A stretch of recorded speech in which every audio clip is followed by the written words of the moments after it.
Deal on the tariffs. You're killing us. We want to make a deal.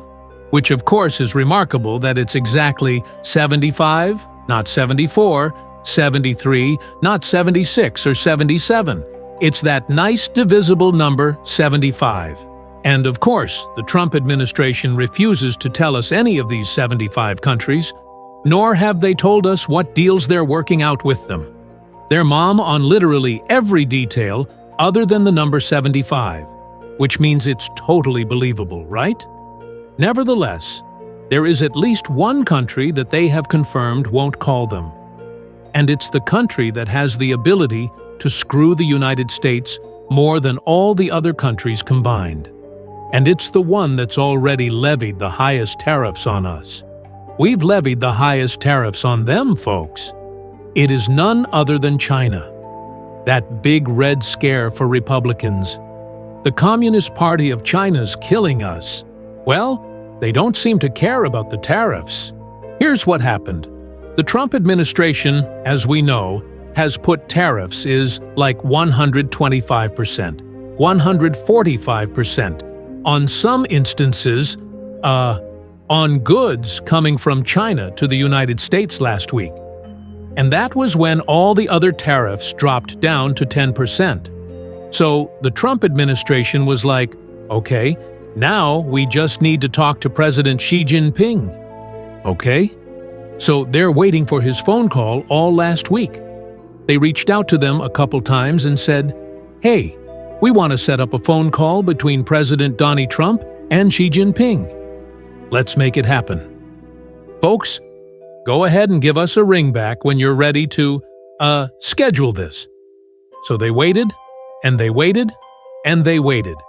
And instead of getting a phone call back, like, let's set up negotiations, China announced more tariffs on U.S. goods coming into their country. And that was the end of it. They never returned their call. They have not yet talked to them at all. They just keep raising tariffs on goods from the United States because why not? In fact, it's even funnier that the Trump administration is begging them to call them when the Chinese Foreign or Finance Ministry, put out this statement Friday evening. Even if the U.S. continues to impose higher tariffs, it will no longer make economic sense and will become a joke in the history of world economy with tariff rates at the current level. There is no longer a market for U.S. goods imported into China.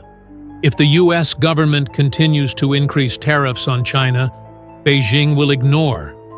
So this country, the Donald Trump thought that he could railroad, right?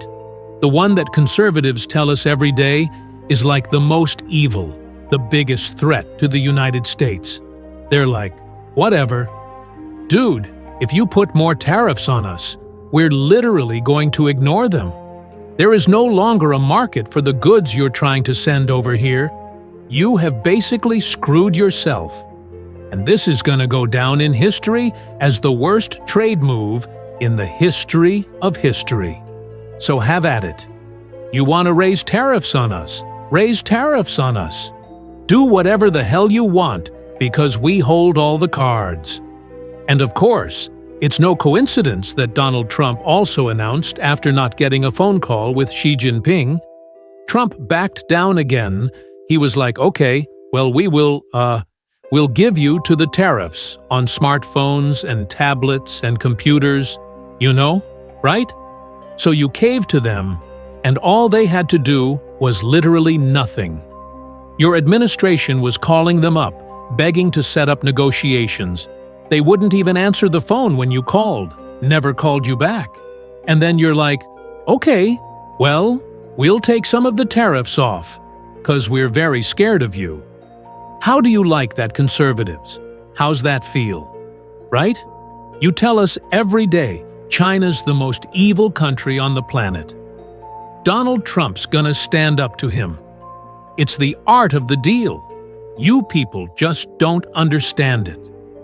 Caroline Levitt said to us last week, "Kind seems like Donald Trump's getting pushed around by a country that's literally not even trying to push him around.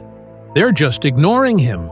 And Donald Trump's throwing punches, but landing nothing but air." So there's your big, tough, strong art of the deal.